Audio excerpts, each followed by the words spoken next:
අපි අද දවසේ මේ සිල් සමාදන් වෙලා මේ බුදුරජාණන් වහන්සේ සරණ ගිහින් ධර්මයේ සරණ ගිහින් ශ්‍රාවක සංඝයා සරණ ගිහින් උපාසක උපාසිකාවන් හැටියට තමයි මේ සීලේ පිහිට ගත්තේ.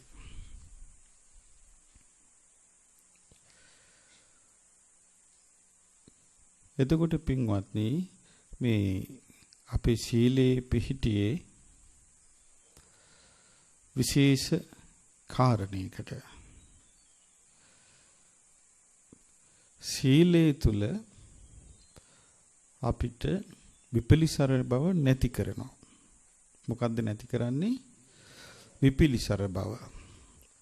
සාමාන්‍ය ජීවිතයේ මිනිසෙකුට තේරෙන වයස තේරෙන කාලයේදී ඒ කෙනාට දැනුමකුත් තියෙනවා නම්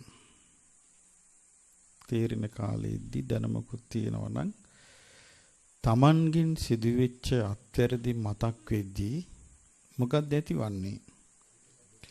විපලිසර බවක් ඇති වෙනවා. පසුතැවීමක් ඇති වෙනවා. පශ්චාත්තාපයක් ඇති වෙනවා. අනේ මගේ යතින් අසවල් වැරද්ද වුණා.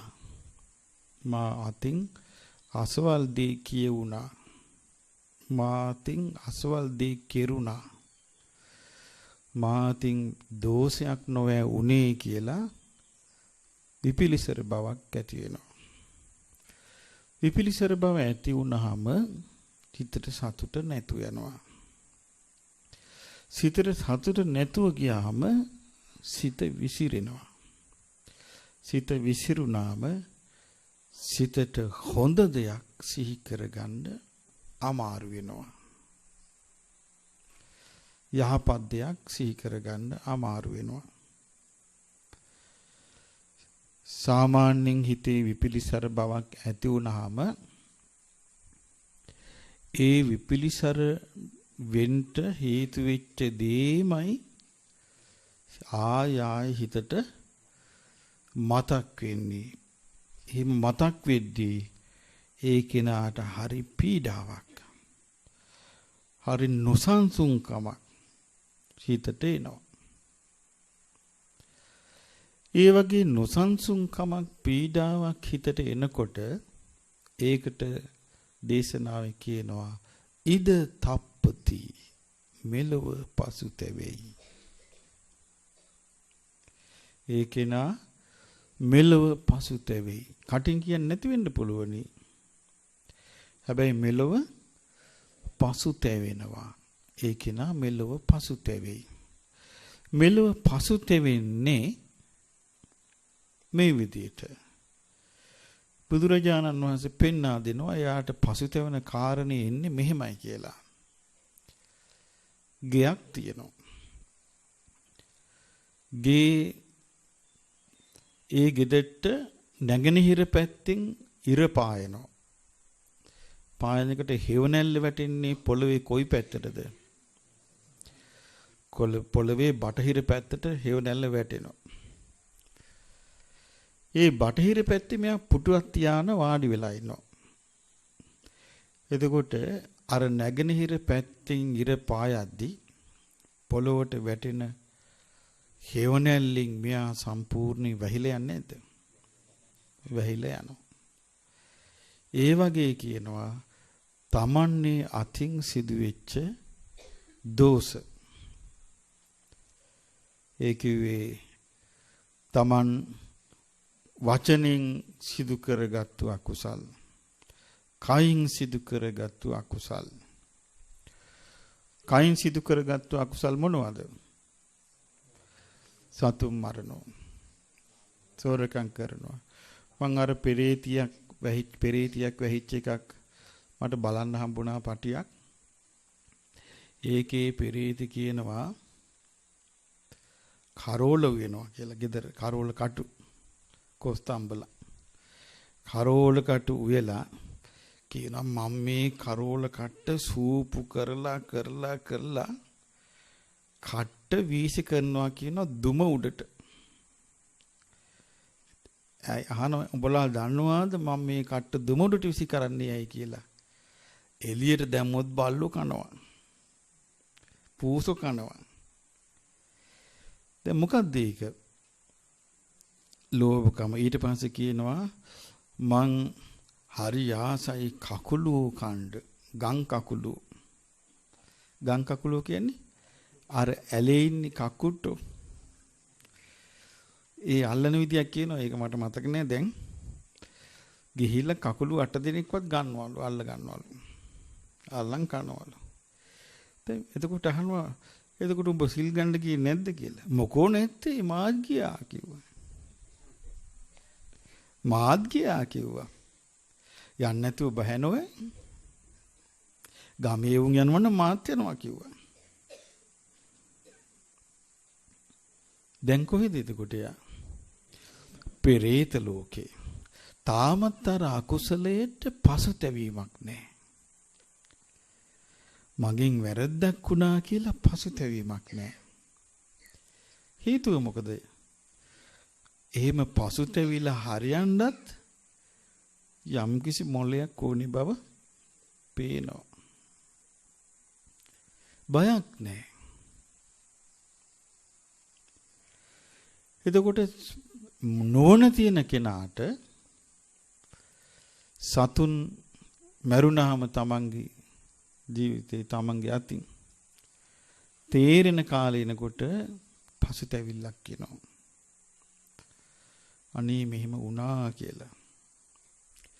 දැන් හිරබත් කන අය ඉන්නවා මිනි මරුන් වලට අහුවෙච්චි පසුතැවි ඉන්නවා. අනේ මං මේක නොකරා නම් අද මං නිදහසේ ඉන්නවා කියලා. අපි කියමු සමහර අම්මලාට වෙන්න පුළුවන් සමහර තරුණ දූලට ඔය අනවශ්‍ය ගිහි බන්ධන නිසා දරුවෝ බඩට එනවා. එතකොට දැන් නම්බුව රකින්නත් ඕනේ. මේක අහුවෙන්න දෙන්නත් බෑ. අහුනොත් අසලජ්ජාව. දැන් මොකද කරන්නේ? අර දරු ගැබ නැසනවනේ. දරු ගැබ නැසීම ප්‍රාණඝාතයක්ද නැද්ද? මේ වගේ දෙයකට තරුණ කාලේ යොමු වෙලා තේරෙන වයස එනකොට මතක් වුණොත් අපේ මම මේ මනුස්ස දරුවෙක් නැති කලේ. මං වගේ මනුස්ස ලෝකෙට එන්න හිටපු එකෙක් නොවේ. මගේ යතින් මේ නැති උනේ කියලා හිතනකොට සතුටක් දෙන්නේ මහා පසුතැවිල්ලක්. සමහරට ඒකට හවුල් වෙනවා ඒ තමන්ගේ සැමියාත්. අපිට බෑ දැම්ම ළමයි හදාගන්න ඕක නැති කරහන් කියලා. එතකොට එයත් හවුල් වෙනවා. මේ වගේ අකුසල් මේ මනුස්ස ලෝකෙ මිනිස්සුන්ට බොහොම පහසුවෙන් වෙන්න බැරිද? දැන් ගොඩක් අය ප්‍රාණඝාතිකව මතක් වෙන්නේ මදුරු. මේ භයානක අකුසල් සිදු වෙනවා. ඒවා මතක් වෙන්නේ නෑ. එක්ක මතක් වෙන්නේ එළවලු වතු කාපන්. මස් මාළු කෑව ප්‍රාණඝාත. මේ භයානක අකුසල් වෙනවා. ඉතින් මේ වගේ මං හිතන්නේ එන්න මේ ඔය කියාපු දරුවෙක් මව කුසට එනකොට නැති කරන එකේ අඩුවක් වේවිද වැඩි වේවිද? වැඩි වෙනවා. ඇයි එන්න කාමයේ ඇවිස්සෙනවා. කාමයේ ඇවිස්සෙන්න ප්‍රාණඝාතයට තමයි වැඩි. ආන්න ප්‍රාණඝාත මනුස්ස ඝාතන.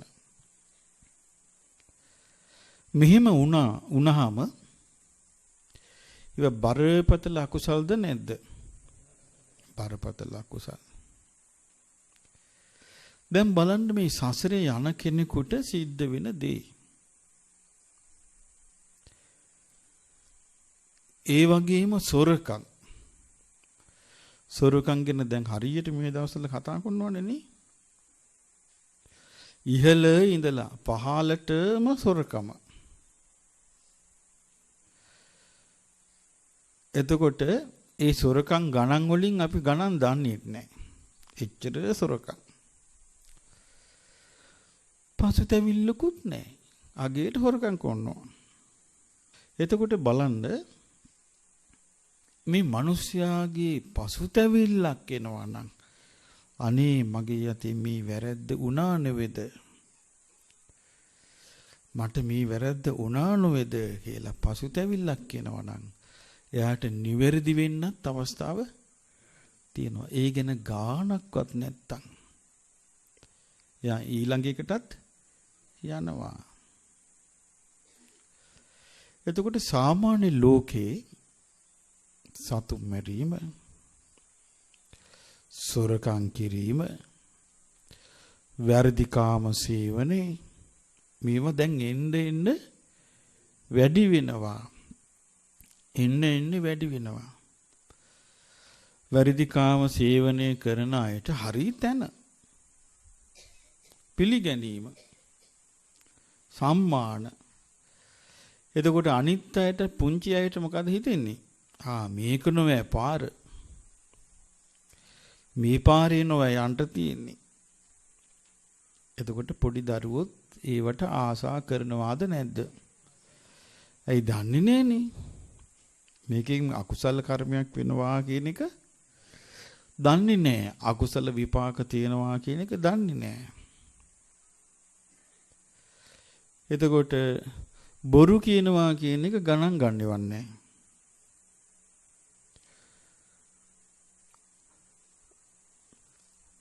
එක දවසක් මට මතකයි මට අහන්න ලැබුණ එක මාධ්‍යයකින් වැඩසටහනක් කළා. ලොකුම බොරුව කියාපු එක්කිනාට තෑගි දෙන්න. එතකොට මේ හද බොරු කියන්න පෙළඹෙනවා. දැන් එතකොට මේ දුස්සීල බවට හැමෝම උදව් කරනවා නම්, හැමෝම සහාය දක්වනවා නම්, ඒ බොරුවටම නම් තැන තියෙන්නේ. ඊට පස්සේ ඒ ලෝකේ අකුසල් වලින් පිරී යන ලෝකයක් වෙනවා. ඊට පස්සේ ගානක් නැහැ. දැන් බොරු කිව්වට දැන්ටමත් ඒක තියෙනව නේද? මේ අතී පැලවෙන බොරු කියනවා. ගානක් නැහැ. ගානක් නැහැ ඒකේ. දැන් ওই කියාපු අකුසල් වලට කිසි ගානක් නැහැ. මේක තමයි මේ පරිහානිය කියලා කියන්නේ. එතකොට බොනවා. සමහර තැන්වල දානකවල වලට දෙන්නේ නැහැ බොණ්ඩ නැත්තම්. මගුල් ගෙවල් වලට නම් ආයෙ කතා කරන්න දෙයක් නැහැ. මගුල් ගෙවල් වලට නෑදෑයම කියනවා අපි නම් එන්නේ නැහැ බොණ්ඩ නැත්තම් කියලා. මිනිවල කපා ගන්න බෑ බොණ්ඩ නොදී. එතකොට ඒ බීමට ඇබ්බැහි වෙලා ඒක ඉහලින් වර්ණනා කරනවා. ඒක හොඳ දෙයක් ඒක බොහොම අගේ ඇති දෙයක් කියලා.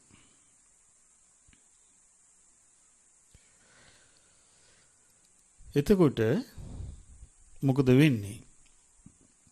ඒ ඔය කියපු දේවල් මහා ඉහලින් සලකන ලෝකේ සාමාන්‍යයෙන් ගුණයක් ධර්මයක් වෙඩෙන්න මොකොත් ඉතුරු වෙන්නේ නැහැ. ඒ බඳු අනාගතයක් දොරකඩ තියාගෙනයි අපි මේ බණ අහන්නේ. එතකොට දැන් මේ අපි මේ අද සමාදන් වුණේ පංචශීලයේ නෙවෙයි. අද සමාදන් වුණේ මොකද්ද? උපෝසත සීලේ. අංග 8කින් යුතු උපෝසත සීලේ. දැන් ඔය කතා කළේ මේ අංග 5ක සිල්පද කැඩීම ගැනයි. ඒ වැලකීම අපි ගත්තොත් සතුන් මැරීමෙන් වැලකී වාසය කරනවා නම් යා පළවෙනි සිල්පදයේ රකින්න කෙනෙක්. එයා සතුන් මැරීමෙනුත් වැලකීලා සොරකම් කිරීමෙනුත් වැලකී වාසය කරනවා නම් සීල්පද කීයක් රකින්න කෙනෙක්ද? සීල්පද 2ක් රකින්න කෙනෙක්. එයා සතුන් මැරීමෙනුත් වැළකීලා, සොරකම් කිරීමෙනුත් වැළකීලා, වැරදි කාම සේවනයෙනුත් වැළකිනවා නම් එයා සීල්පද 3ක් ආරක්ෂා කරන කෙනෙක්. ඒ වැරදි කාම සේවනයේ හොඳට තෝරලා තියෙනවා මේ ධර්මයේ. දැන් අපි ගත්තොත් ස්වාමියෙකුයි බිරිඳකුයි වාසය කරනවා කියලා. එතකොට ඒ ස්වාමියා Tamanගේ බිරිඳ ඇර වෙන කෙනෙක් එක්ක අයථා සම්බන්ධයෙන් පැවැත්වුවොත් ඒක අයිති වෙන්නේ වැරදි කාම සේවනයටයි. ඒ බිරිඳ වෙන පුද්ගලයෙක් එක්ක අයථා සම්බන්ධයෙන් පැවැත්වුවොත් ඒක අයිති වෙන්නේ වැරදි කාම සේවනයටයි. ඒ වගේම අවිවාහක දියණියක් ඉන්නවා. ඒ අවිවාහක දියණිය සමග යම් කෙනෙක් වැරදි කාම සේවනයේ යෙදුනොත් ඒක ආයතන සම්බන්ධයෙන් පැවැත්වුවොත් ඒක අයිතිවන්නේ වැරදි කාම සේවනයේටයි. ඒකේ දේශනාව තියෙන්නේ යටත් පිරිසෙන් මාලාදාමයකින් පරික්ෂිප්ත. ඒ කියන්නේ පොඩි කාලෙම මල් මාලයක් දාලා මෙයා අසවලාට කැපයි කියලා බඳින්න වෙන් කළා කසාදෙට. ඒ බඳු එක්කෙනෙක් එක්ක ආයතන සම්බන්ධයෙන් පැවැත්වුවොත් වැරදි කාම සේවනය. එතකොට මේ වගේ වැරදි කාම සේවනයෙන් වළකී සිටිනවා නම් එතකොට යා සීල්පද කීයක් රකින්නවද? සීල්පද 3යි. සතුන් මැරීමෙනුත් වැළකීලා, සොරකම් කිරීමෙනුත් වැළකීලා, වැරදි කාම සේවනයෙනුත් වැළකීලා. ඊට පස්සේ යා කාටවත් බොරුවෙන්, වංචාවෙන්, රැවටිල්ලෙන් කටයුතු කරන්නේ නැත්තම් හරියට සමහරු රස්සාවල් අරන් දෙන්න කියලා බොරු කරනවා. එච්චර ඕනේ සමහරු මේ අමු බඩු, අමු ඒවා ඉදිච්ච කියලා බොරු කරනවා. එහෙම නැද්ද? පැහිච්ච දේවල් කියලා අමු ගැට දෙනවා. එතකොට පරණ දේවල් දෙනවා මේ දැන් කැඩුවා කියලා. ඒ මොනවාද? රැවටීම. රැවටීම. මේ රැවටිලා ගන්න දේවල් දැන් ඔය බොරුවෙන් හම්බ කරනවනේ මිනිස්සු. බොරුවෙන්, රැවටීමෙන්, වංචාවෙන් හොයනවා. හැබැයි ඒව දාලා පිච්චිලා යනවා. ඒවයි හැටියේ.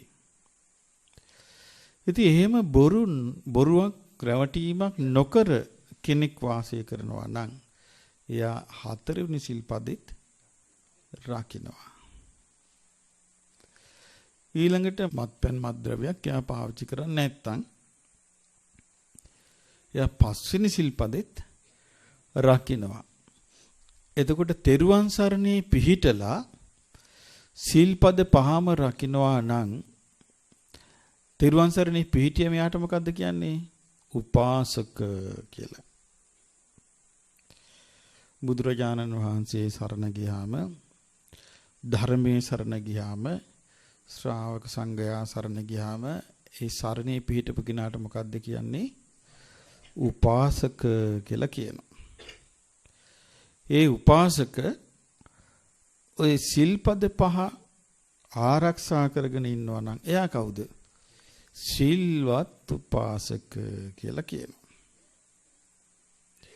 එතකොට මේ සිල්වත් උපාසක පොහොය දවසට තවත් දෙකක් කරනවා. මොකද්ද? ඒ සිල්පද 5ට තව සිල්පද 3ක් එකතු කර ගන්නවා. මොනවද? විකාල භෝජනයෙන් වළකිනවා. විකාල භෝජනය කිව්වේ දැන් ඔන්න ඉර පෑවුවා. දැන් ඉර පෑවුවා. අපි කියමු 6ට ඉර පෑවුවා කියලා. 6 ඉඳලා කාලේ. ඔන්න ඉර මුදුන් වෙනවා.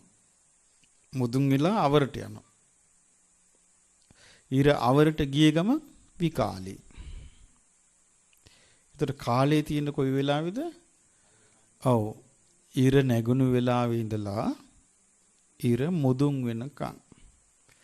ඉස්සර කාලේ කාලය ගැන වෙන්කොලේ එහෙමයි. කාලය කියලා කතා කළේ. එතකොට බුදුරජාණන් වහන්සේගේ කාලේ ඒ වැඩ සිටිය මුල්ම කාලේ භික්ෂුන් වහන්සේලා රැත් පිණ්ඩපාතේ වැඩියා. මුල් කාලේ ඒ ශික්ෂාපදේ පනවලා තිබුණේ නැහැ. එක දවසක් රෑ පිණ්ඩපාතේ ගිහිල්ලා කරවලේ ඒක ලයිට් නැහැ නෝයි. ඒ කාලේ ලයිට් නැහැ. ලාම්පු තෙලුත් නැහැ. මොනවද තිබ්බේ? තෙල් වර්ග, නිකන් තෙල් වර්ග මොනවා හරි කොතල තෙල්, එක්ක මී තෙල්, ඒ වගේ කොගි තෙල් ඔය තමයි පහන් වලට පත්තු කරන්නේ. ඉතින් එලි වටපිටාව කරවලයි. රෑ පානේ එක ස්වාමීන් වහන්සේනම පිඬුසිගා යද්දී මෙන්න කරවලේ මීහරකෙක් වාඩි වෙලා මීහරකගේ ඇඟට නැග්ගා. උන්වහන්සේත් වැටිලා පාත්‍රෙත් බිදිලා හරි ජරමර වුණා. තව දවසක් එක ස්වාමීන් වහන්සේනම පිඬුසිඟා වඩිද්දී පාර හොයාගන්න බැරුව කුස්සිය පැත්තෙන් ගියා. ගිහිල්ලා හිටගෙන ඉන්නවා. ඉන්නකොට ඒ ගෙදර හාමිනේ මොනවා හරි එළවලුවක් හොදලා ඉඳුල් වතුර එකක් වීසිකොල්ලා. වීසිකොල්ලාම දැක්ක මේ ඉන්නව කවුද හිටගෙන. මේන් පිසාචයෙක් කියලා සිහි නැතු වැටුණා. නෑ නැගණිය පිසාචෙත් නෙවෙයි මේ භික්ෂුවක් කියලා කිව්වා. ඊළඟට කිව්වා අපේ මේ රාත්‍රියේ මොකද ආයේ බඩ කපාගම් කිව්වා. ඔන්න බුදුරජාණන් වහන්සේට මේ සැලකලා. බුදුරජාණන් වහන්සේ වදාළ මහණෙනි මේ රාත්‍රී ආහාරයෙන් වළකින්න. ඒක ඇඟටත් හොඳ පහසුයි. නිරෝගී. පහසුවෙන් ඉන්න පුළුවන්. හැල්ලුයි. බරක් නැහැ කියලා. සාමාන්‍යයෙන් ඒ කාලේ බුදුරජාණන් වහන්සේ දැන් අපේ රටේ නම් රටාව තියෙන්නේ රැටනේ වැඩිපුර කන්නේ. ගෙදර කට්ටිය ඔක්කොම එකතු වෙන්නේ. ඒ කාලේ එහෙම නැහැ. ඒ කාලේ වෙනස්. ඉතින් ඒ නිසා ඒක සිහි කරලා ඒ කාලේ ඉතින් මේ භික්ෂුන් වහන්සේලා බොහෝ ශ්‍රද්ධාවෙන් ඒක සමාදන් වුණා. එක නමක් දෙනමක් හිටියා. ඒකට විරුද්ධව රණ්ඩු ඇල්ලුවා. ඒක අසතුටු වුණා. රැයට තමයි රහට කන්නේ ඒකත් නැති උනායි කියලා අපට. ඒතර බුදුරජාණන් වහන්සේ වදාලා එහෙම කියන්න එපා භික්ෂුව. මේ බද්දාලි කියලා භික්ෂුවක් තමයි එහෙම කිව්වේ.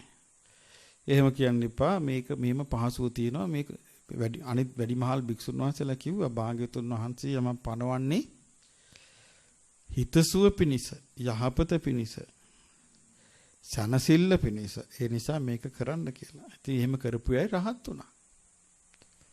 බැරි අය සසරිය ඇති තාම. ඒ කරපු රහතන් වහන්සේලා වුණා, අනාගාමී වුණා, සකදාගාමී වුණා, සෝවාන් වුණා. මාර්ගේ වැඩුවා.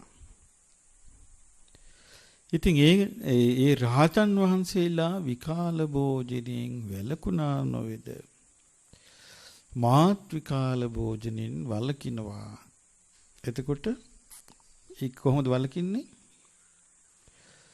ඔව් ඉර නැගුණු වෙලාවේ ඉඳලා ඉර මුදුන් වෙන වෙලාව දක්වා කාලයයි. ඒ කාලය තුල අනුභව කළා. ඊට පස්සේ ඉර අවරට යනවා.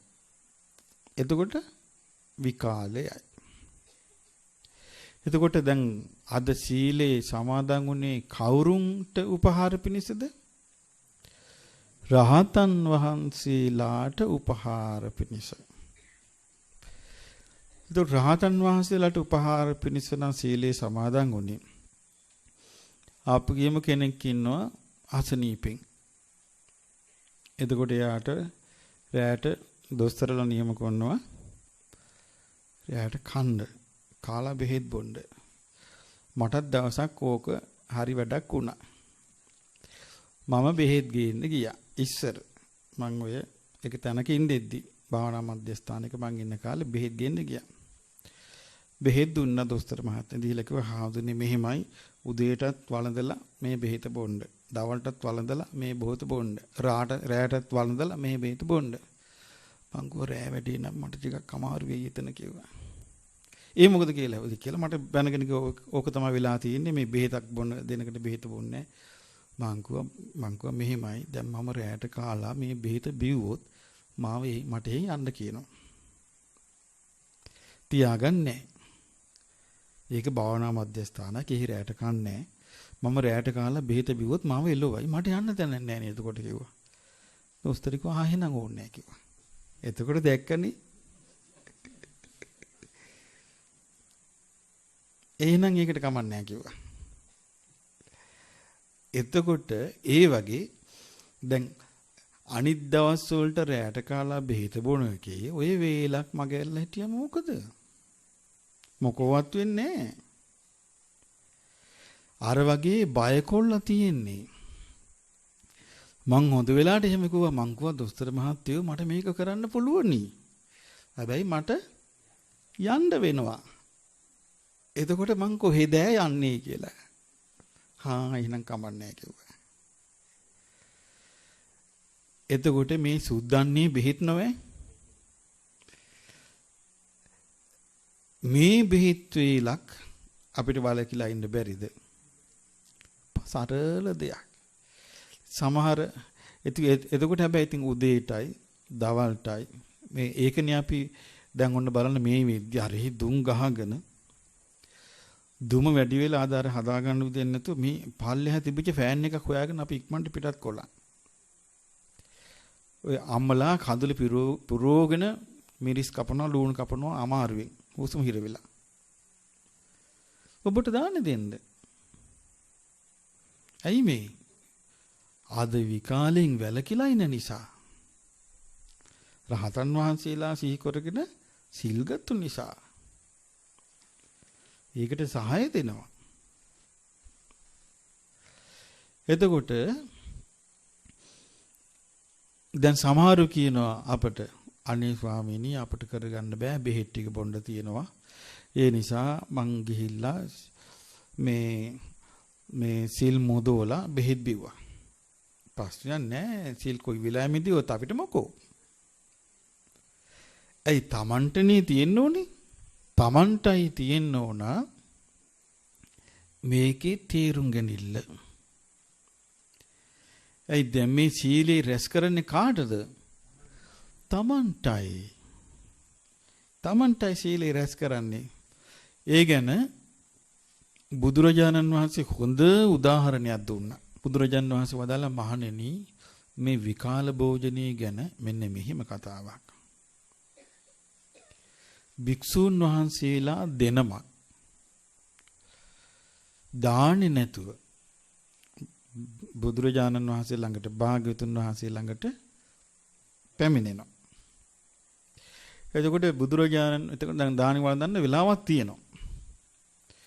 බුදුරජාණන් වහන්සේ දානි වළඳලා ඉවරයි. පාත්‍රේ දානි පොඩ්ඩක් ඉතුරු වෙලා. කාගේ පාත්‍රයේද? භාග්‍යවතුන් වහන්සේගේ පාත්‍රේ. භික්ෂුන් වහන්සේලාගෙන් අහනවා මහණෙනි ඔය දිනම දානි වළඳුවාද? ඉතින් අනේ නෑ ස්වාමීනි දානි වළඳන්න අවස්ථාවක් නැතුව ගියා. එහෙනම් මං හොඳට වළඳලා තියෙන්නේ මං වළඳලා ඉවරයි. මොන පාත්‍රයේ ඉතුරු වෙලා තියෙනවා. මේක වළඳන්න වෙලාවක් තියෙනවා. එතකොට එක නමක් කල්පනා කරනවා මම මේ වැළඳුවත් නැතත් මට අද ජීවිතය ගෙවන්න පුළුවනි. නමුත් දැන් මේ තව පොඩ්ඩකින් ඉර අවරට යනවා.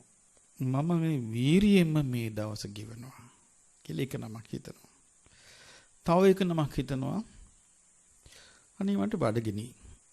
ඒ නිසා මම මේක වළඳනවා කියලා එක නමක් වළඳනවා. ඉතින් බුදුරජාණන් වහන්සේ වදාලා මහණෙනි මං අර වැළඳූ භික්ෂුවට මොකක් කියන්නේ? නොවැළඳූ භික්ෂුව මං අගය කරනවා කිව්වා.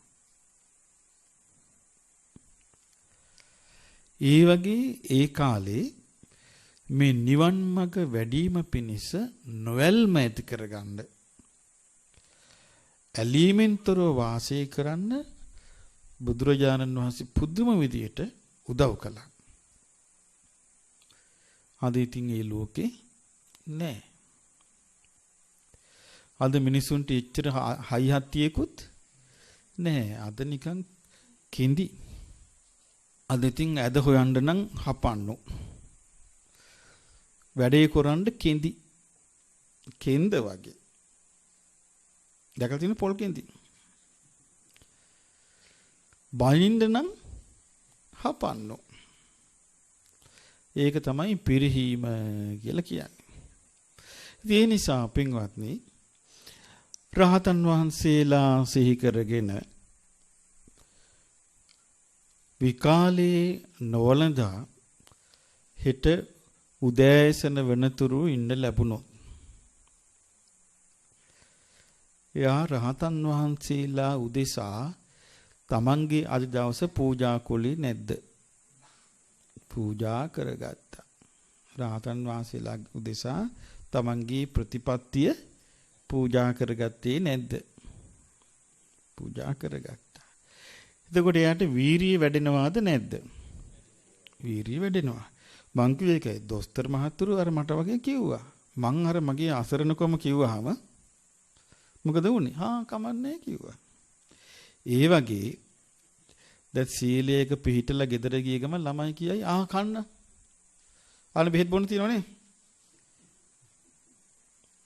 එතකොට නෑ පුතේ මං අද කන්නේ මං අද රහතන් වහන්සේලා. එතකොට ළමයි අනේ අම්මා කියලා රහතුන්ටත් බණීද නැද්ද? අන්න අද රටාව. අද පරිහානි ඔය කියයි ඔය හාඳුරු කියයි ඕවා. කියලා ගරහනවා. ගෙදර එතකොට වැඩි හිටියොත් ගරහනවා. ළමයිත් ගරහනවා. විකාල භෝජනේ නොකර ඉන්නවා කිව්වම මේක මහා බරපතල විපත්තියක් කියලා හිතන් ඉන්නේ. එතකොට ගරහනවා සීලයට. ඒ නිසායි මේ ප්‍රතිඵල අඩු. අමාරුවෙන් තමයි ගුණයක් පුරුදු කරන්න තියෙන්නේ. ඔන්න ඊට පස්සේ කෙනෙක් රහතන් වහන්සේලා සිහි කරගෙන ඔන්න විකාලේ සිල්පදේ ආරක්ෂා කරනවා. හෙට උදේ ඉර නැගෙනකොට කාලේ සිල්පදේ ඉක්මවා ගියා. ඊට පස්සේ කාලේ ඊට පස්සේ සිල් සමාදන් වෙලා පන්සිල් සමාදන් වෙලා දැන් අර සිල්පදේ නෑ. සාමාන්‍ය විදිහට සිල් පන්සිල් රැකගෙන ඉන්න පුළුවනි. එහෙමයි මේකේ තියෙන ක්‍රමේ. ඊට පස්සේ තියෙන මොකද්ද?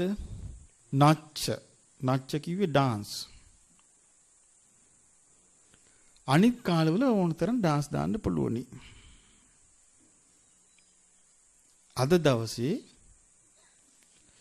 නැටුන් නැහැ. මොකද හේතුව? රහතන් වහන්සේලා නැටුවේ නැහැ. තේරුණානේ සිල්පදේ. නච්ච. ඊළඟට ගීත. ගීත කිව්වේ මියුසික් දාගෙන හැඩට කියන ඒවා. බුදුරජාණන් වහන්සේ එක තැනක දේශනා කළා මහණෙනි ගීතය කියලා කියන්නේ මොර ගෑමක් කිව්වා. බලන්න උන්වහන්සේට පෙරිච්ච විදිය. හිනාව කියන්නේ මහා ලාමක කමක් කිව්වා. හයියෙන් හිනන්නේ හක ගාලා. ලාමක කමක් වම හිනාව කියන්නේ. ගීතය කියන්නේ නිකන් හඬා වැළපීමක් වගේ එකක් කිව්වා. ඒක නම් හැබෑය කියලා තේරෙනවා ඇතන් සින්දු අහන්න ලැබෙද්දි. නිකන් අඳෝනා කීමක් කියලා. ඒ රහතන් වහන්සේලා කරන්නේ නෑ. එතකොට ඒ රහතන් වහන්සේලා අනුගමනය කරලා ගී ගයන්නේ නෑ. නච්ච ගීත වාදිත. වාදිත කියලා කියන්නේ වාදිත කියන්නේ වාදන භාණ්ඩ. දැන් ඔය අම්මලාට හෙට පුළුවන් වාදන භාණ්ඩ වාදනය කරන්න. රබන් ගසන්නට පුළුවනි.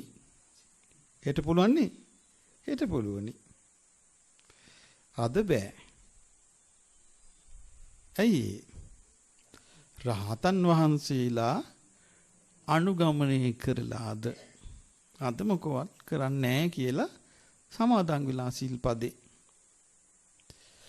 නච්ච ගීත වාදිත විසූක දස්සන විසූක දර්ශන කිව්වේ. ඔව් හෙට පුළුවනි. හෙට පුළුවන් ජිම්නාස්ටික් බලන්න. කරණම් ගහනවා බලන්න. අනිකුත් නාඩගම් බලන්න. අද දවසේ ඇයි බලන්නේ නැත්තේ? රාතන් වහන්සේලා ඒවා බැලුවේ නෑ කියලා. තමනුත් ඒක අදිෂ්ඨාන කරගෙන අද දැන් බලන්න අපිට නිකන් සමාදන් වුණාට කොච්චර උතුම් දෙයක් මේ සීලයේ ඇතුලේ තියෙනවාද? නච්ච ගීත වාදිත විසූක දස්සන මාලා කියන්නේ ඉස්සර කාලේ පිරිමිත් මල් මාල දානවා බෙල්ලේ. කාන්තාවුත් දානවා කොණ්ඩෙත් උතා ගන්නවා මල් මාල. ඒ පුරුද්දට වෙන්නති අදත් මිනිස්සු පිළිගන්නකට මේ පෙරදිග රටවල් වල මල් මාලේ දාන්නේ. අදත් දානවනේ මල් මාලනේ. ඒතකොට ඒ කාලේ සාමාන්‍ය මිනිස්සු මල් මාල පැලඳගෙන තමයි පාර යන්නේ. රාහතන් වහන්සේලා මාලා දැම්මේ නැහැ. ගන්ධ විලේපන, සුවඳ විලවුන්, සෙන්ට් වර්ග. ඒ කාලේ මිනිස්සු සෙන්ට් වර්ග ඒගොල්ලන්ගේ හැටියට පාවිච්චි කළා. නමුත් රාහතන් වහන්සේලා සෙන්ට් වර්ග පාවිච්චි කළේ නැහැ. දැන් අපි කියනෝනේ පවුඩර්. සෙන්ට් වර්ග. සුවඳ පවුඩර් වර්ග තියෙනවනේ නේ ඒගොල්ලෝ ගාන්නේ. පාවිච්චි කළේ නැහැ.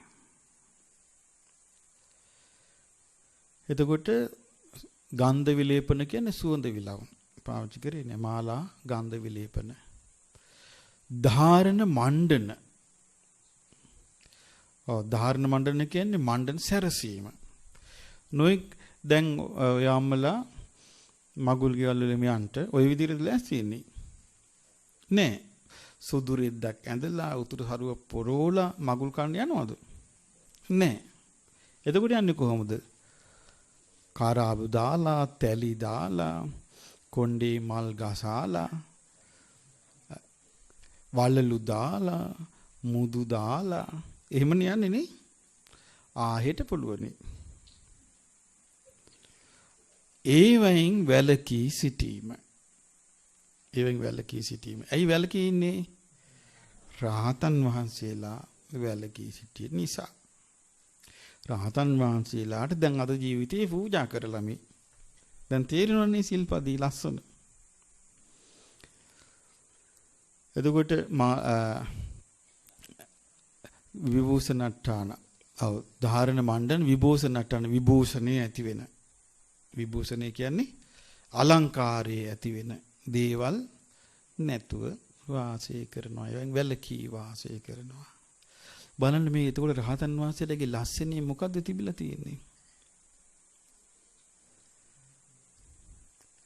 රහතන් වහන්සේලාගේ තිබිලා තියෙන අපූර්ව සුන්දරත්වයක්.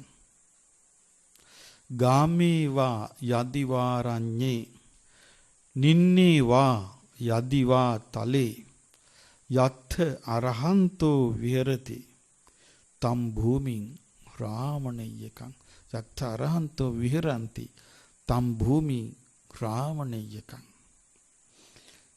ඒ ගමේ වෙන්න පුළුවනි. ගාමේ වා යදිවාරඤ්ඤේ වනාන්තරේ වෙන්න පුළුවනි. නිම්නේවා යදිවා තලේ නිම්නේක වෙන්න පුළුවන්. තනිතලා බිමක වෙන්න පුළුවන්. නිම්න කියන්නේ තනිතලාව. තනිතලාවක වෙන්න පුළුවන්. යා තලේ කන්දක් වෙන්න පුළුවන්. යත් අරහන්තෝ විරති යම් තැනක රහතුන් වසද්ද තම් භූමින් රාමණීයකං. ඒ භූමිය හරි ලස්සනයි කිව්වා. සක්දෙවිඳුට බුදුරජාණන් වහන්සේ පිළිතුරු දුන්නේ. සක්දෙවිඳු ඇහුවා භාග්‍යවතුන් වහන්සේගෙන්, භාග්‍යවතුන් වහන්සේ මේ පෘථුවියේ ගොඩාක් ලස්සන තැන් තියෙනවාද? ලස්සන ගංගා, ලස්සන කඳු, ලස්සන වනාන්තර, දියඇලි අදව ලස්සනයි කියලා සම්මතයිනේ. අද අපි ලස්සනයි කියලා සම්මත කරන්නේ ඒවට. ඒක ලස්සන කඳු, වනාන්තර, දියඇලි, ගංගා, නිම්නයන් අපි වැලි කියලා කියන්නේ ඉංග්‍රීසියෙන් නිම්නයන්. මේ ඔක්කොම ලස්සනයි කියලා අපි බලනවා. ඒක හරියට ඔය මේ බටහිර මිනිස්සු හරිය ආසයි. ඒකට කියන්නේ view එක කියලා. මේ බලන පෙනුම. නමුත් බුදුරජාණන් ඒක පුතත්ජන කෝණි. ඒක මොන කෝණිද? පුතත්ජන කෝණි. කෝණි කියලා කියන්නේ පුතත්ජනයන් බලන රටාව. ආර්යයන් වහන්සේලා බලන රටාව තුල ඒ ලස්සන එහෙම ලස්සනක් නෑ මේකේ. අපි කියමු ලස්සන තැනකට යනවා. ලස්සනට දියැලක් ගලනවා නිල් පාට වතුර ගිහිල්ලා රාගයෙන් ද්වේෂයෙන් මොහෙන් මුසපත් වෙලා ඉන්නවා. වෙන්න බැරිද එහෙම? එතකොට අර ලස්සනද විඳින්නේ ඒගොල්ලෝ අර කෙලෙස්ද විඳින්නේ? කෙලෙස් විඳින්නේ. ඒකයි බුදුරජාණන් වහන්සේ සක්දින්දුට උත්තරේ දුන්නේ. ගමේ වේවා. ආරණ්‍යේ වේවා. නිම්නේ වේවා. කන්දක වේවා. යම් තැනක රාතුන් වසද්ද. තම් භූමින් රාමණීයකං. ඒ භූමිය තමයි රමණීය. ඒකනේ බුදුරජාණන් වහන්සේ වදාළ රමණීයානි අරඤ්ඤානි. ආරණ්‍යයෝ රමණීයයි. යත්තන රමති ජනෝ කෙලෙස් සහිත ජනයා ඒකට ආසා කරන්නේ නැහැ. කෙලෙස් සහිත ජනයා සෙට් වෙන්නේ ආරණ්‍යයේද ටවුමටද? ටවුමටම දුවනවා. ටවුමටම දුවනවා. ආරණ්‍යයට සෙට් වෙන්නේ නැහැ. විතරාගා රමෙස්සන්ති. රාගින් තොර වූ වනයේට ඇලුම් කරති. ඇයි හේතුව? නැති කාම ගවේෂණෝ. ඔවුන්ට කාම අරමුණු සෙවීමක් නැත. ඔන්න කොච්චර ලස්සනද කියලා. එතකොට ඒ විදිහට රහතන් වහන්සේලා සීකදගෙන ඔන්න සිල්පදේ රකින්න. ඊට පස්සේ දැන් සිල්පද කීයක් කිව්වද? 7ක්. ඔන්න 7යි. 8 වෙනි සිල්පදෙත් ඔබ සමාදන් වුණා. මොකද්ද? උච්චාසයන මහා සයන. ඒ කාලේ මහා සයන කියලා කිව්වේ බොහොම වටිනා ආසන. අද නම් හරියට තියෙන්නේ මහා සයන. ඔබ දැකලා තියෙනව නේද? මහා සයන කියනොත් සුඛෝපභෝගී ආසන. උච්චාසයන කිව්වේ උච්ච කුලීන කියනවා. උච්ච කුලීන කියන්නේ උසස් කුලේ. උච්ච ආසන කියන්නේ උසස් ආසන. දැන් සාමාන්‍යයෙන් අපි කියමු දැන් සාමාන්‍යයෙන් අටුවාවේ නම් ඔක විස්තර කරන්නේ ඒක ඒ කාලේ මේ අදහසට අනුව අඟල් 8කට වඩා උස නම් ඒක උස් ආසනය කියනවා. දැන් අපි ගත්තොත් සාමාන්‍යයෙන් අපි රටේ අපි පිලක් කියමු මැටි පිල. මැටි පිලක් සාමාන්‍යයෙන් අඩියක් කමාරක් උස මැටි පිල වල තියෙනවනේ. එතකොට ඒක දැන් මැටි පිලක් තිබ්බොත් ඒක උච්ච ආසනයක් වෙනවද? ඒක උසස් ගණීය ආසනයක් නෙමෙයි. ඒක සරල දෙයක්. ඒක බොහොම සරල ආසනයක්. ඒක උසස් ආසන කියලා කියන්නේ වටිනාකම ඉස්මතු කරන ආසන. මහා ආසන කියන්නේ විශාල ආසන. දැන් සමහර ආසන තියෙනවා දැකලා තියෙනවා. දැන් අලුත් පුටු එහෙම තියෙන ඇවිල්ලා නේ. විශාල පුටුවේ මිනිස්සයා පුංචි වාඩි වුණාම සක්‍ර දේවේන්ද්‍රයාගේ ආසනේ වගේ. දැකලා තියෙනවනේ ආසන. විශාල ආසන අර මිනිස්සු ගිහිල්ලා අර එරිනවා අර අස්සි ගිහිල්ලා. චූටි එවුන් ඈතට පේන්නේ. මොකද මේ වටිනා සුඛෝපභෝගී ආසන. රහතන් වහන්සේලාට මොකුත් නැහැ. උන්වහන්සේලා අතෑරලා. දැන් අපි ගත්තොත් මිහිඳු මහ රහතන් වහන්සේ උදේනි නුවර යූ රජකම කරපු ධර්මාශෝක රජුරුවන්නේ පුතා. ඒ මිහිඳු මහ රහතන් වහන්සේ පැවිදුණාට පස්සේ අර ඔක්කොම අතෑරියා. අතෑරලා මොග්ගලීපුත්ත තිස්ස මහ රහතන් වහන්සේ ළඟ තමයි මේ වාසය කළේ. ටික ටික ධර්මයේ ඉගෙන ගත්තා. ධර්මයේ දරාගත් රහතන් වහන්සේ නමක් වුණා. ලංකාවට වැඩියා. මිහින්තලේ ගියපු වෙලාවක බලන්න අර මිහිඳු ගුහාව. නිකන් ගල් ආසනයක්. නිකන් ගලින් කරපු ආසනයක්. ඒ සරල බව. ලෝකෙ පිරිහෙන්න ඒ අර සරල බව අභාවයට යනවා. සරල බව පවත්වා ගන්න පරිසරේ නැතු යනවා. සරල බව පවත්වා ගන්න පරිසරේ නැතුව ගින් සංකීර්ණ වෙනවා. දැන් ඔන්න බලන්න හිතලා අපි පොඩි කාලේ වැසිකිළියේ තිබුණේ ඉඩමේ කෙලෝරේ. වත්ති කෙලෝරේ නේද පරණ වැසිකිළි තියෙන්නේ. පන්දන් අරගෙන දුවන්න ඕනි වැසිකිළියට. එතකොට මේ ඔන්න ටික ටික වැසිකිළිය ලං වුණා. ඊට පස්සේ වැසිකිළිය ගේ ඇතුළට ආවා. දැන් වැසිකිළිය කොහෙද? කාමරය ඇතුලේ. ඔව් ඒකට කියන්නේ කාමරයක් තියෙනවා ඇටච් බාත්රූම්. දැක්කද ඒක සංකීර්ණ වෙච්ච විදිය? උනාද නැද්ද?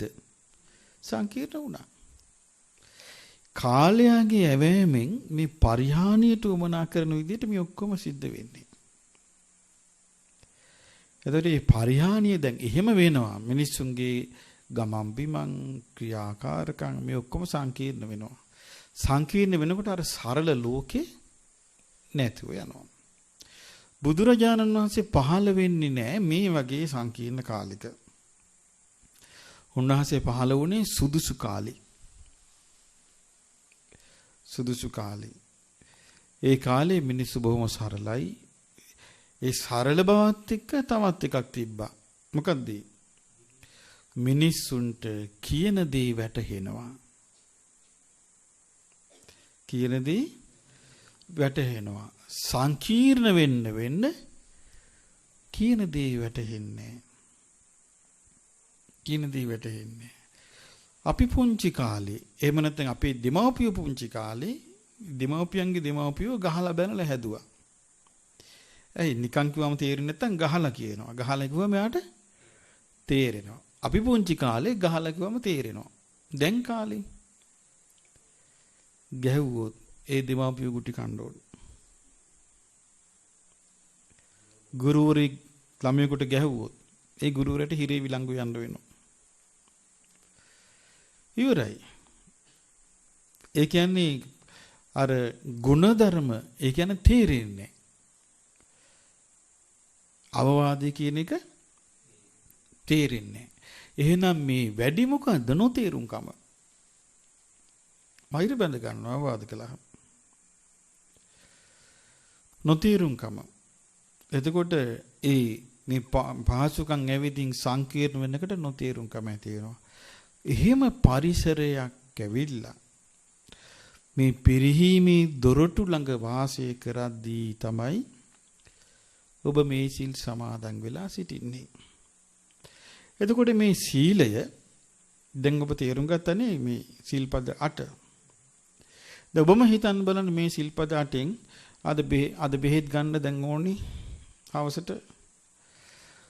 එතකොට දැන් ඉක්මනට යන්නත් ඕන. ගෙදර ගිහින් ළමයින්ට උයන්නත් තියෙනවා. ඒ ඔක්කොම කල්පනා කරනකොට තමන්ගේ සීලේ තමන්ට ලස්සනට රකින්න තියෙන අවස්ථාව අද අඩුද නැද්ද? අඩුයි. එහෙම එකේ තමයි මේ සීලය පැය 24ක් ආරක්ෂා කරගත්තොත් ආන් ඒකට කියනවා දවසක ප්‍රතිපත්තියෙන් ප්‍රතිපත්ති පූජාව කළා කියලා. එතකොට දවසක ප්‍රතිපත්තිය තමයි පූජා කරන්නේ. මාසෙට දවස් කීයක්ද අපි ඒක කරන්නේ? එක දවසයි. ඉස්සර නම් දවස් 4යි.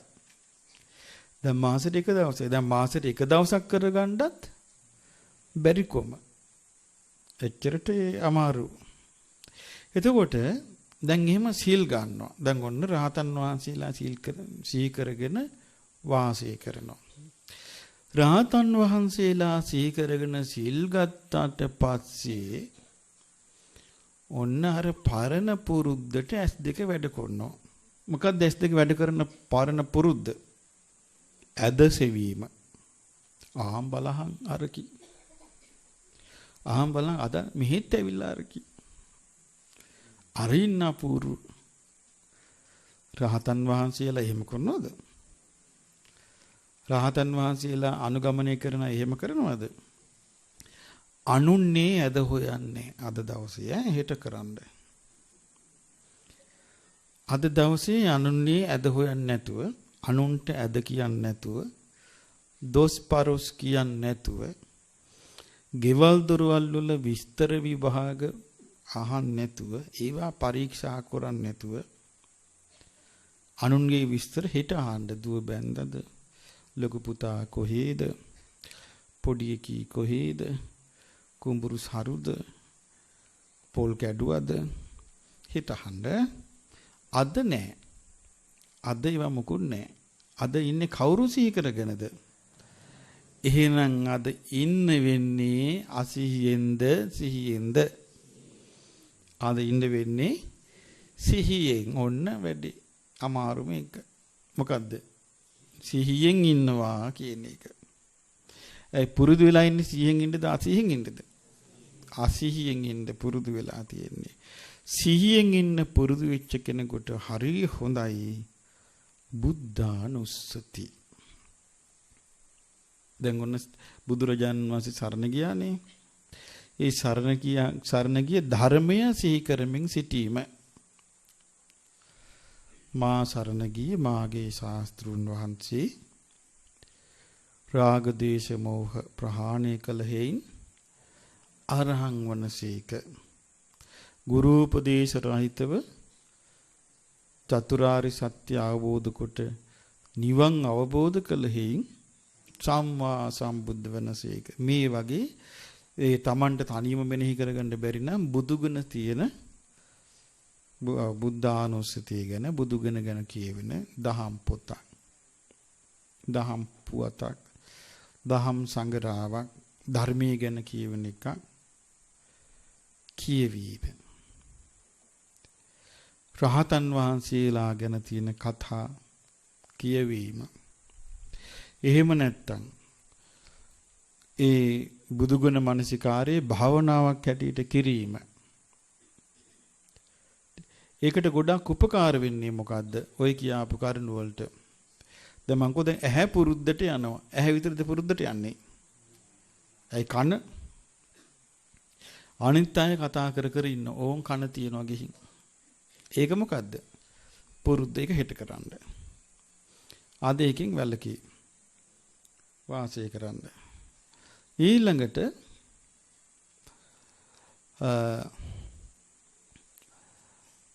තව එකක් තියෙනවා පුරුද්ද. මොකද්ද?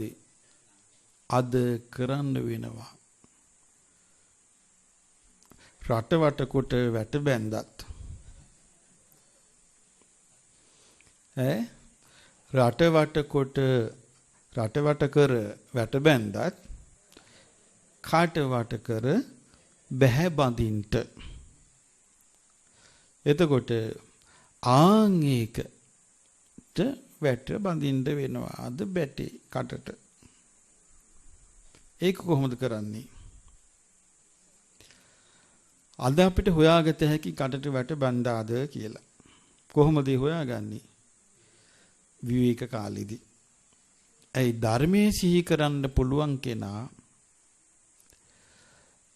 ඒ ධර්මය සිහි කරමින් අද රහතන් වහන්සේලා මුල් කරගෙන වාසය කරන්න ඕනේ. ඒ රහතන් වහන්සේලා මුල් කරගෙන රහතන් වහන්සේලාට උපහාර පිණිස රහතන් වහන්සේලා සිහි කරමින් මං අද රහතන් වහන්සේලා මුල් කරා මේ විදිහට මේ ධර්මයේ මෙනෙහි කරන්නේ කියලා වාසය කරොත් එයාට දැන් කතාවෙන් වලකින්නත් ඇස් දෙකෙන් බාහිර අයගේ ඇද නොසොයන්නත් අනුන්ගේ ඇදවලට සවන් නොදෙන්නත් මොකද්ද උවමනා? සිහිය. සිහිය පවත්වන්න මොකද්ද උවමනා? වීරිය. වීරිය නැත්තම් කරන්න බෑ. එතකොට හිතන්න මෙහෙම. මේ පැය කීපයක් වීරිය ගන්න බැරි අපි. පැය කීපයක් නිස්සද්දව වාසය කරගන්න බැරි අපි. එදා ඒ කාලේ හිටපු ගිහි අය රහතන් වහන්සේලා මොනතරම් වීරියකින් මේ ඉන්ද්‍රයන් සංවර කරගෙන ඉඳලා තියෙනවාද? මොනතරම් උත්සාහයකින් මේ ඉන්ද්‍රියන් සංවර කරගෙන ඉඳලා තියෙනවාද? එහෙම හිතේ පැහැදීම ඇති වෙලා තමනුත් වීරියක් උපද්දවා ගත්තොත් විහිළු තහළු නැතුව ඉතින් විහිළු තහළු කරන ඒවා ඇඳුම් අඳින ඒවා ඊළඟට කැමති වෙලාවක කන බොන ඒවා අපි කල් දැම්මා. කවද්ද ඒක කරන්නේ? හෙට. ඒතර අද දවසේ අපි ඒවෙන් වැළකීලා ඉන්නවා. කවුරු ගැන කාට උපහාර පිණිසද? රහතන් වහන්සේලාට උපහාර පිණිස. අන්න එහෙම කල්පනා කරගෙන ඉන්න කෙනා ඔන්න අපි කියනවා මෙහෙම. ඔන්න දැන් ඔන්න දානි දෙනවා. අද දානි. දානි දෙද්දී Tamanට උදේට කන්න බැරි වුණා කියමු. උදේට මොකද ආහාරයක් ගන්න බැරි වුණා. දාවල දැන් ඉතින් බඩගිනි. දැන් ඉතින් පිඟානත් අතට ගත්තා. පොලිම ඔන්න කඩාගෙන මෙයා යනවා ඉස්සරහට. රහතන් වහන්සේලා එහෙම කරනවද? ඒ දැන් රහතන් වහන්සේලා නම් අනුගමනය කරන්නේ අද දවසේ. එතකොට ඒක මතක තිබුණොත් එයා මොකද කරන්නේ? ඉවසීමෙන් යුක්තව. ඉවසීමෙන් යුක්තව වාසය කරනවා. ඉවසීමෙන් තමන් හිමීට ගිහින් සුවපත් වේවා කියන හැඟීමෙන් ගිහින් අර ආහාර වේල හිමීට ගිහින් ගන්නවා. අරගෙන ඔන්න අපි ගත්තොත් ඔන්න දානි වළඳනවා. රහත් නැහැ. දානි අරගෙන බාගෙට ඉතුරු වුණා. වටපිට බැලුවා මල් පෝච්චියට හෙළුවා. රහතන් වහන්සේලා එහෙම කරනවද? නෑ. එතකොට මොකද කරන්නේ? දානි අරගෙන දැන් Taman දානි වැළඳුවා. ඉතුරු ටිකක් පිඟාන ඉතුරු වෙලා. වටපිට බලන්න මොකද්ද බලන්නේ?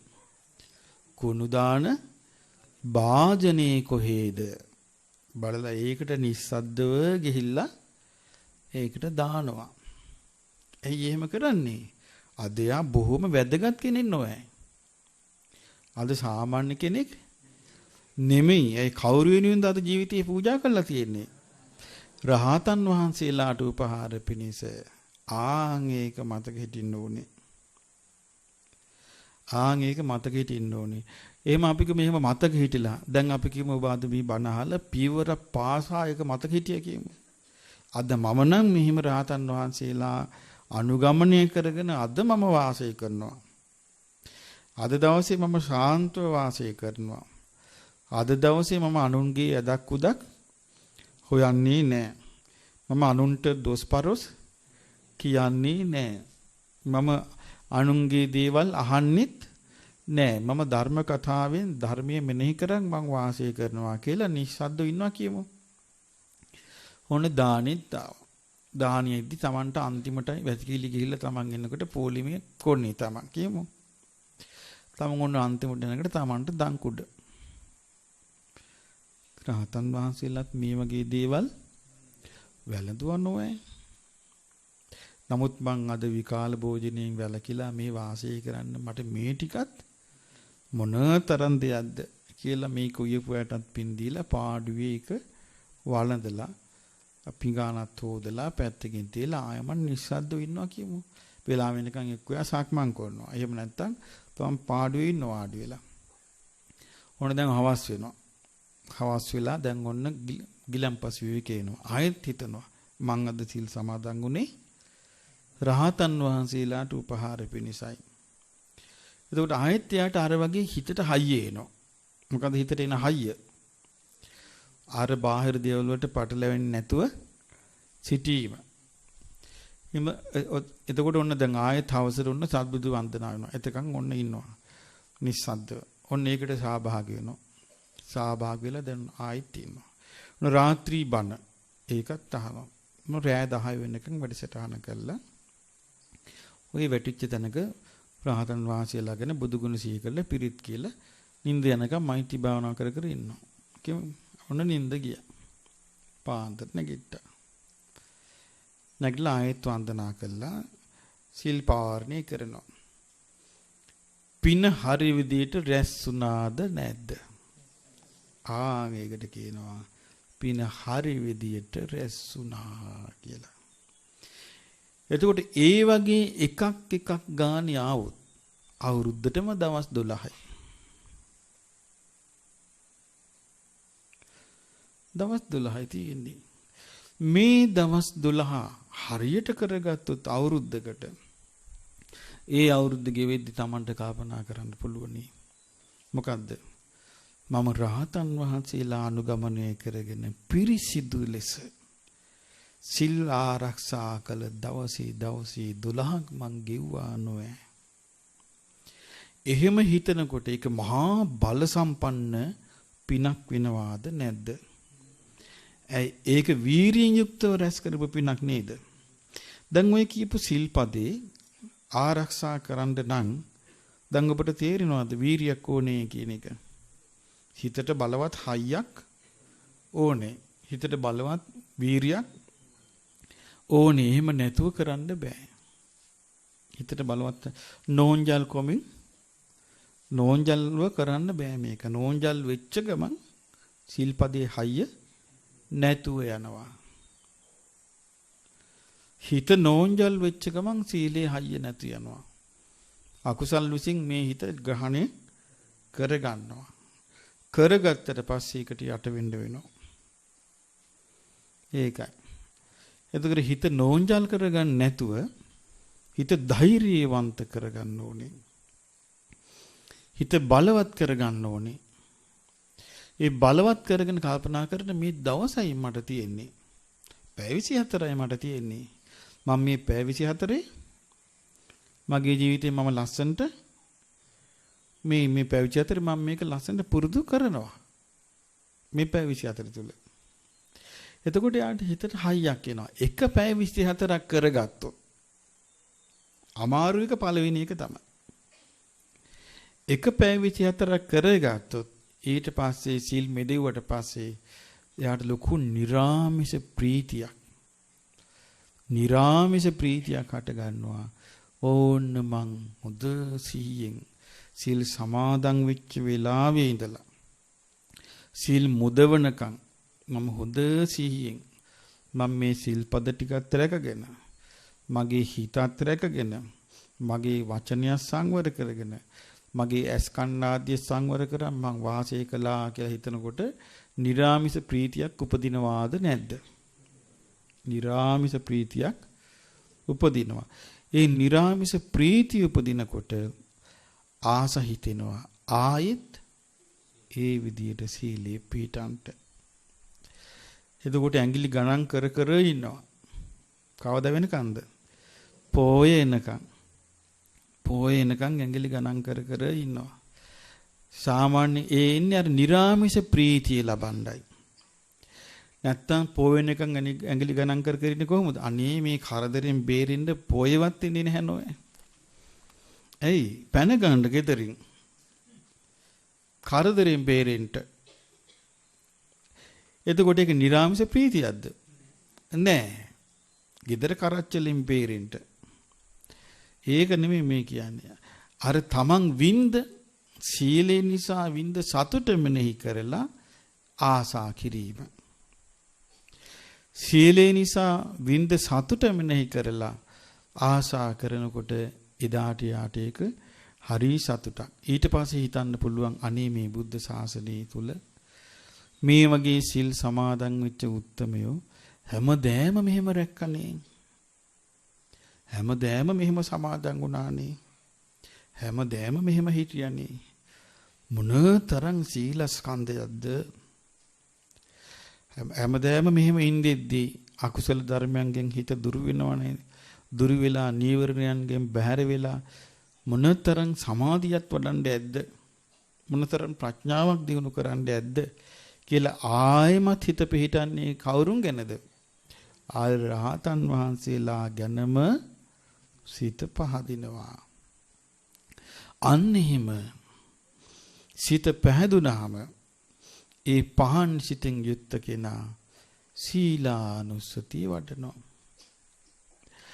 අද ගොඩාක් අයට මේ සීලේ මනාකොට පිළිටන්න මහන්සි ගත්තට අර සතුටෙන්නේ නැනේ. සිල් සමාදන් වෙලා යනවා තමයි. මුත් අර නිරාමිෂ ප්‍රීතිය උපදින්නේ. දැන් බලන්න අද කුසල් උපදව ගන්න තියෙන අමාරුව. බුද්ධානුස්සතිය වඩනවා තමයි. බුදුරජාන් වහන්සේ කෙරේ හොඳ පැහැදීම පවත්ත ගන්න බෑ. ධර්මය අහනවා. ධර්මයේ කිරි පැහැදිමෙන්නේ නැහැ. මෙනෙහි කරන ධර්ම මෙනෙහි කරනවා කියලා කරන්නේ රටේ නැති තර්ක කරනවා. විතර්ක කරනවා. වාද කරනවා. ධර්ම මෙනෙහි කරනවා කියන්නේ වාද විතර්ක කිරීම නෙමෙයි. කුසල් වැඩෙන්න ඕනේ. ධර්මයේ හරියට මෙනෙහි වුණොත් කුසලයේ හිත පිහිටන්න ඕනේ. අකුසලයේ දුර වෙන්න ඕනේ. ඒක තමයි ධර්ම මනසිකාරයේ ඵලෙ. අඩු ගන්නනේ හිත පහදින්න ඕනේ බුදුරජාණන් වහන්සේ කෙරෙහි. එහෙම නැත්නම් ඒ භාග්‍යතුන් වහන්සේ වදාළ ධර්මයේ කෙරෙහි. එහෙම නැත්නම් ශ්‍රාවක සංඝයා කෙරෙහි හිත පහදින්න ඕනේ. ඒ පහන් සිත එනවනම් මොකද හේතුව අපි මේ ඇවිත් තියෙන්නේ සෑහෙන්න මේ ආත්මේ අපි සෑහෙන්න මේ කරණමක් මේ ගහලා තියෙනවා. ඒ නිරේන් උඩට ආවේ නැද්ද අපි? නිරේන් උඩට ආවා. പ്രേත ලෝකෙන් ගොඩ බේරුණාද නැද්ද? බේරුණා. තිරිසන් අපායෙන් බේරුණාද නැද්ද? අසුරයන්ගේ ග්‍රහණයෙන් බේරුණාද නැද්ද? බේරුණා. දැන් මේ සෑහෙන කරණමක් ගහපු වෙලාව මනස ලෝකෙට ආවා කියන්නේ. හැබැයි මෙතනින් පහළට වැටුනොත් සුම් අන්න ඒකයි වෙලා තියෙන්නේ. මෙතනින් පහළට අරන් යන දෝෂේ අප ළඟ තියනවාද නැද්ද? තියෙනවා. නිරේට අරන් යන දෝෂය අර්බුදේ මේ හිතේ තියෙනවා. මේ සංස්කාරවල තියෙනවා. තිරිසන් ලෝකෙට ඇදගෙන යන දේවල් මේ සංස්කාරවල තියෙනවා. പ്രേත ලෝකෙට අරගෙන යන දේවල් මේ සංස්කාරවල තියෙනවා. අසුර ලෝකෙට අරගෙන යන දේවල් මේ සංස්කාරයේ තියෙනවා. ඒ වගේම දෙවියන් අතරට අරගෙන යන දේවල් මේ සංස්කාරේ තියෙනවා. මනුස්ස ලෝකෙට ගේන දේවලුත් තියෙනවා. එහෙනම් අපි මෙහෙම හිතුවොත් දැන් ඔන්න අපි ගොඩ පිරිසක් එකට එකතු වෙලා මේ ධර්මයේ යන්න කල්පනා කරනවා. තෙරුවන් සරණ පිළිහිටලා සීලයක් පිළිහිටලා දහම් පොත්පත් කියවෙමින් දානේ දෙමින් අපි මේ ධර්ම මාර්ගයන්ට කල්පනා කරනවා. අපි ඔක්කොම මරණින් මත්තේ එකම තැනකට යාවිද? නෑ. ඇයි? අපි එක එක්කිනාගේ අදහස් වෙනස්. අපි එක එක්කිනා කරන දේ මට්ටම් එක එක මට්ටමේ. අපි එක එක්කිනාගේ වෙන වෙනම හැකියාවල්. අපි එක එක්කිනාගේ කල්පනා කිරීම වෙනස්. කොටසක් මෙතනින් ධර්මයේ අල්ලගෙන සීලෙත් අල්ලගෙන ශ්‍රද්ධාවත් අල්ලගෙන මරණින් මත්තේ දෙවියන් ළඟට යයි. කොටසක් දෙවියන් ළඟින් මගඵල ලබන ගමනකට යයි. කොටසක් ආයේ කැරකිලා මේකට එනවා. මේ මනුස්ස ලෝකෙට ආයේ කැරකිලා කොටසක් එනවා. අය මේක කරන්නේ තමා නෙමෙයි. තමන්ට ආසා තිබිලා හරියන්නේ නැහැ. මේක කරන්නේ සංස්කාරයක්. තව කොටසක් නිරේයයි. තව කොටසක් තිරිසන් ලෝකේ යයි. තව කොටසක් പ്രേත ලෝකේ යයි. තව කොටසක් අසුර ලෝකෙට යයි. ඒ මොකද්ද? ලෝක ස්වභාවය. ලෝක ස්වභාවය. එතකොට දැන් අපි මේ ධර්මයේ කියන්නේ කොටසක් නිරේ යවන්නද? නෑ. තිරිසන් ලෝකෙට යවන්නද? නෑ. പ്രേත ලෝකෙට යවන්නද? අසුරයෝ කරන්නද? නෑ. සියලු දෙනා දෙවියන් අතරට යවන්නයි. සියලු දෙනා ඒ දෙවියන් අතරට ගිහින් මේ මාර්ගේ වඩන එක දිගටම කරගෙන යෑමටයි. නමුත් තේම යන්න තරම් එයා රැස් කරගන්න නැත්තම් ඒකට උවමනා කරන දේ තමන් රැස් කරගන්න නැත්තම් තමන් සිහියෙන් තොරව ඉන්නවා නම් තමන් ගුණයෙන් බැහැර වෙනවා නම් ඒකට මේ කවුරු පළිද නෑ. ඒක තමන්ගේම දෝෂේ. තමන්ගේම දෝෂෙන් කෙනෙක් ආයේ කරකිලා මේ මනුස්ස ලෝකෙට එද්දී අපි දන්නේ නැහැ කියන්නේ කොයි පවුලකයා උපදීද කියලා. ඒ කෙනා මිසදිට පවුලක උපදින්නත් පුළුවනි. නියත මිසදිට පවුලක උපන්නොත් ආයේ මේ පැත්ත හැරිලි බොරු. මේ පැත්තට එන්න අවස්ථාවක් නැහැ. මේ නියත මිසදිට පවුලේ උපන්නට පස්සේ එයාට හැමතිස්සෙම අහන්න ලැබෙන්නේ බුදුරජුන්ට බණින්න කතා. ධර්මයට ගරහන කතා, සංඝයාට ගරහන කතා. ඒ කතාවලට මෙයා පොඩි කාලේ ඉඳලා එකතු වෙනවා. ඊට පස්සේ මරණින් මත්තේ නිරේ. කොයිද යන්නේ ඊට පස්සේ? නිරේ. නිරේ විඳලා ඊට පස්සේ එනවා තිරිසන් ලෝකෙට. තිරිසන් ලෝකෙ විඳලා ඊට පස්සේ එනවා പ്രേත ලෝකෙට. ඔහොම රවුම ගහලා ආය මනුස්ස ලෝකෙට එනකොට කුසල් කතාව නැහැ. කුසල් කතාව ලෝකේ නැහැ. ඒ නිසා ඊළඟ ආත්මේ මනුස්ස ලෝකෙට ආවත් වාසියක් නැහැ. මේ ආත්මේ ලබා ගන්න බැරි වාසිය ඊළඟ ආත්මේ ලැබෙයි කියලා කොහොමද හිතන්නේ? දැන් මේ ආත්මේ දිව්‍ය ලෝකේ ගියා ගන්න බැරි වුණා නම් ආයෙ කරකිලා ඇවිල්ලා මනුස්ස ලෝකේ මිසිදිරි පවුලක ඉපදිලා ආයමත් දුගතිය ගියා නම් ඊළඟ ආත්මෙ කොහොමද වෙන්නේ? දුගතියටම නේද යන්නේ? දුගතියටමයි යන්නේ. බුද්ධ වචනේ බොරු වෙන්නේ. බුද්ධ වචනේ සත්‍යක්මයි. උන්වහන්සේ පෙන්වා දුන්නේ නියපොත්තට පස් පිඬ අරගෙන දෙවියන් අතරට යන්නේ මෙහෙම සුවල්පයයි කිව්වා.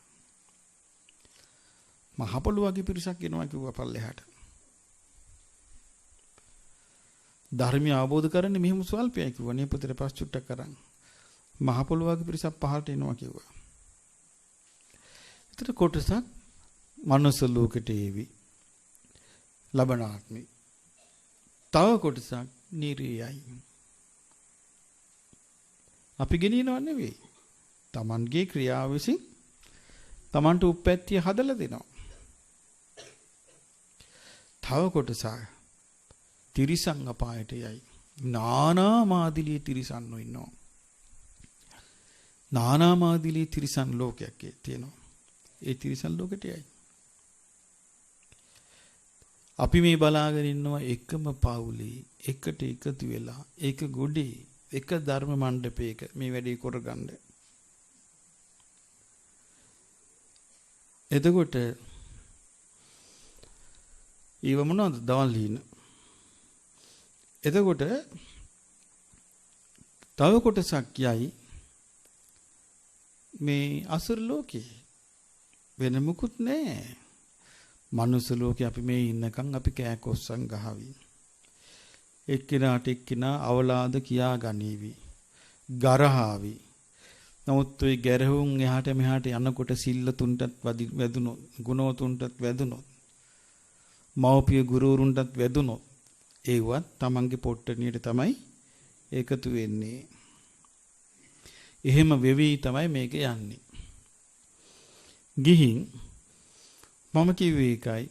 දැන් මේ අද විස්තර කරපු විදියට සීලය ආරක්ෂා කරගෙන බුදුරජාණන් වහන්සේ සරණ ගිහින් ධර්මයේ සරණ ගිහින් ශ්‍රාවක සංඝයා සරණ ගිහින් හොඳට හිත පිටුවාගෙන දෙවියන් අතරට යනවා කියලා දේවතානුස්සතියත් වඩාගෙන තමන් ඉඳලා මරණින් මත්තේ තවතිසාවට හරි යාමෙට හරි තුසිතට හරි නිම්මාන රති හරි මේ වගේ දිව්‍ය ලෝකයක හෝ ඊට ඉහළ ලෝකයක හෝ යාගත්තොත් ආයේ මගපල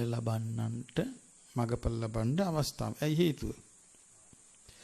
ආයේ මගපලලාභී දෙවිවරුන්ගේ ධර්ම කතාවට තමන් වැටෙනවා. තමන්ට ආයෙත් අහන්න ලැබෙනවා. ඒ නිකන්ද තමන් යන්නේ සීලයක් පුරුදු කළා.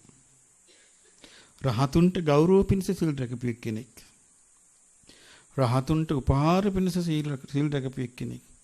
රහතන් වහන්සේලාට භක්ති ප්‍රේමයෙන් සිල් රැකපු කෙනෙක්. බුදුරජාණන් වහන්සේ පමණ සරණ ගියපු කෙනෙක්. ධර්මයේ සරණ ගියපු කෙනෙක්. ශ්‍රාවක සංඝයා සරණ ගියපු කෙනෙක්.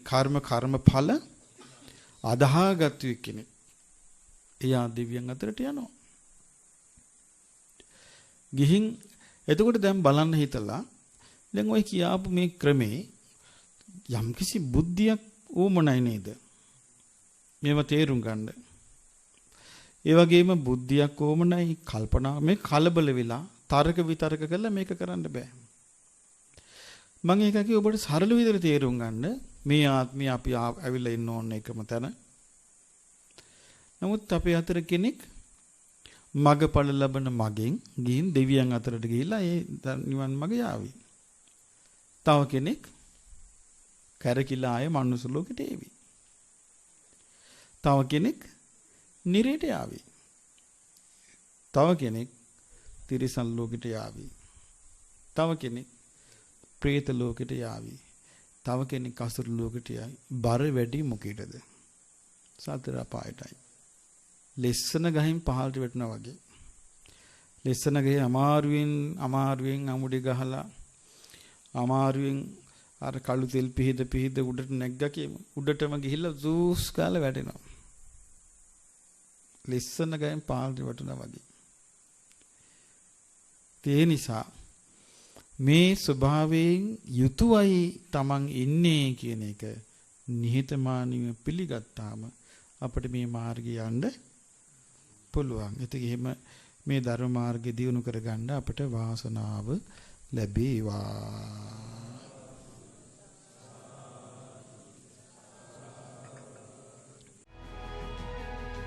මෙවැනි වටිනා ධර්මදේශනා නැරඹීමට ශ්‍රද්ධා YouTube චැනලය සබ්ස්ක්‍රයිබ් කර සීනුව ලකුණ ඔබන්න.